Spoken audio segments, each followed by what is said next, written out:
So each year it is my honor to deliver a commentary at the High Holidays. But, we arrive here so differently each year. And I'd like to say, as I said at the beginning, I hope you'll take what you need and leave what you don't. I hope my words resonate for you. And as I'll talk about, I'm taking you back to a moment when I was trying to write this commentary and struggling. So if you're in struggle, then know that you're not alone. And here I was at that moment. I guess I can describe it as brain fog. I'm not sure whether it is linked to having had COVID, being exhausted in our third year of a pandemic, no longer being motivated by stress as much, which was a goal from the Shemitah and sabbatical year. But nevertheless, I'm finding it hard to sit and write. I have books strewn all about me for inspiration. Many are Jewish, many about the high holidays. I have books of poetry, some of my favorite titles, providing nearby comfort. I look over and I see Alan Liu's book about the high holidays, about the days of awe. It's called This Is Real, and you are completely unprepared. No shit, Alan, I felt. So we start here. We're tired. Our brains may feel foggy, our bodies may feel weary. We are collectively, if not individually, in a permanent state of recovery from the stressors of our lives and the world. And maybe you felt like it was a real task to get here to a service, even online, in your own home, possibly in your soft pants.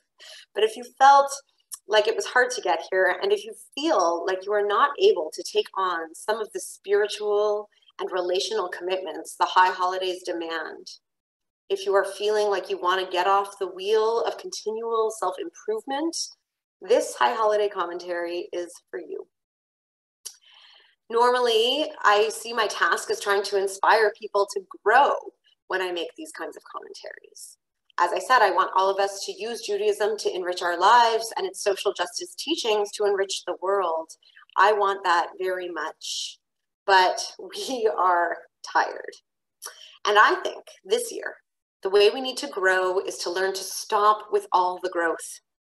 Like in capitalist economies, constant growth is unsustainable. We have a billion metrics in our society for growth.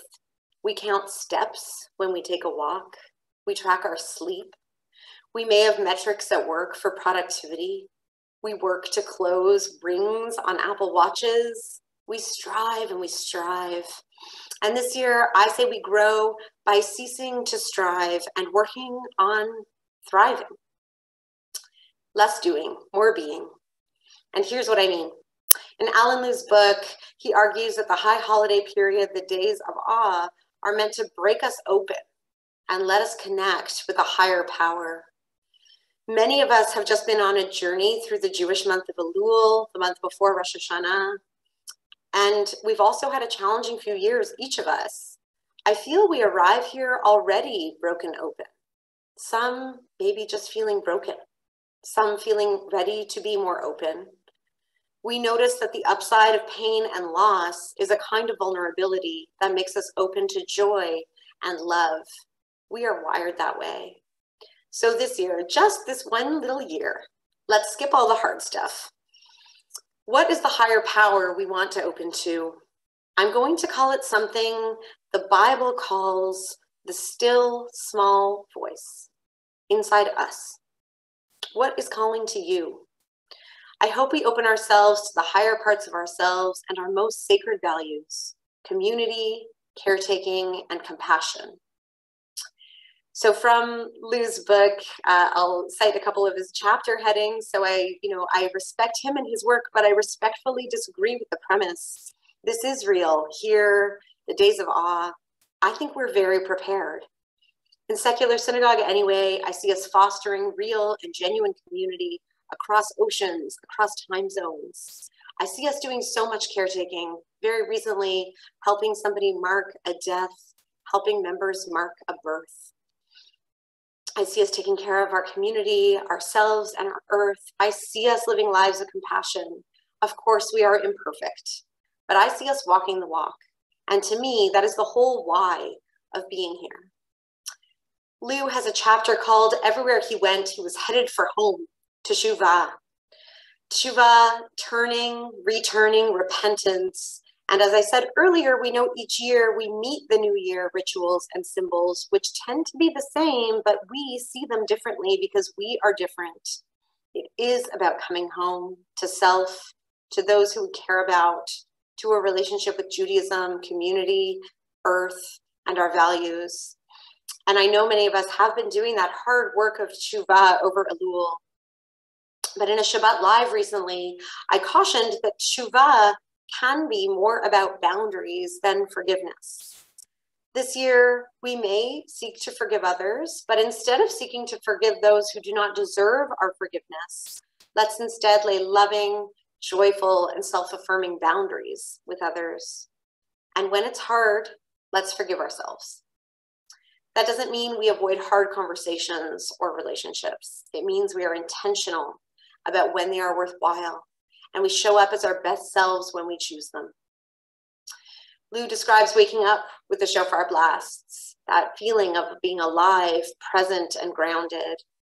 This time of year is about new possibilities, which can sometimes spur us on to set goals, strive for being and doing something we might elusively call more.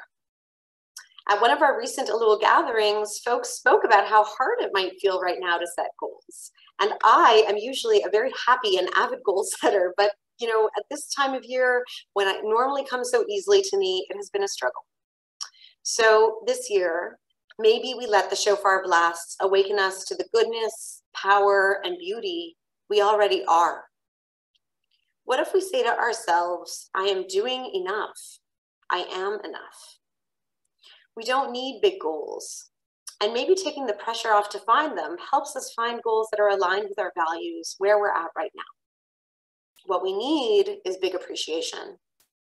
This can be a moment to take stock of who and what we already are and do.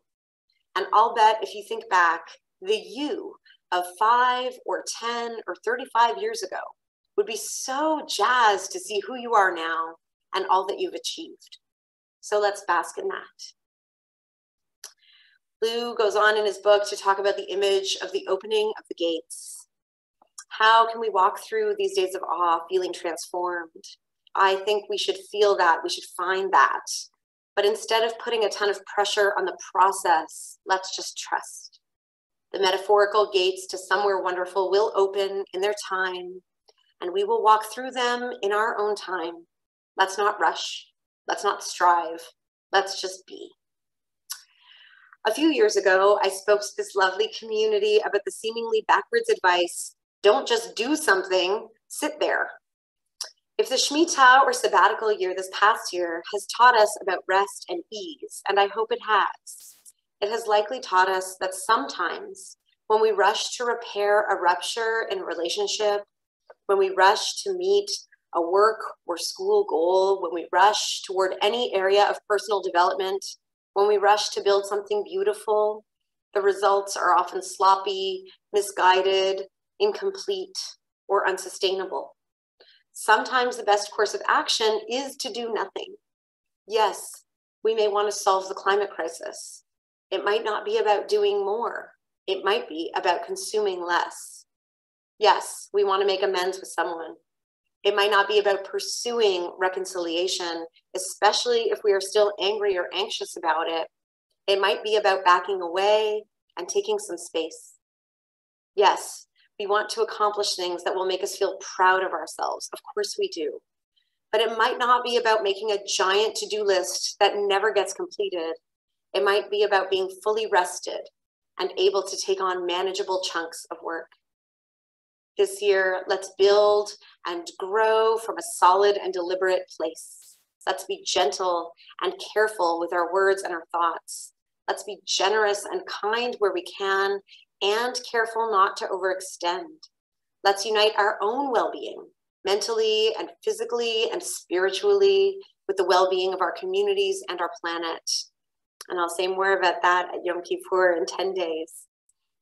But between now and then, let's remind ourselves not to jump from a Shemitah and sabbatical year of rest and release headlong into a year of busyness and stress. Like Havdalah is the bridge between the beauty and rest of Shabbat and the demands of the work week, let this 10-day period, the days of awe, be about how we retain the wisdom of Shemitah in any year.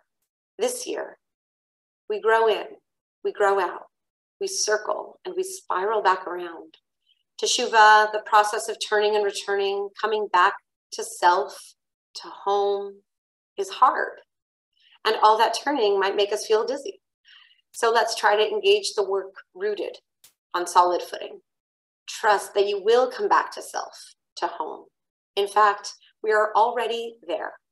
If we listen to that still small voice inside, what is it asking for? And this year, let's listen to it and give it what it needs.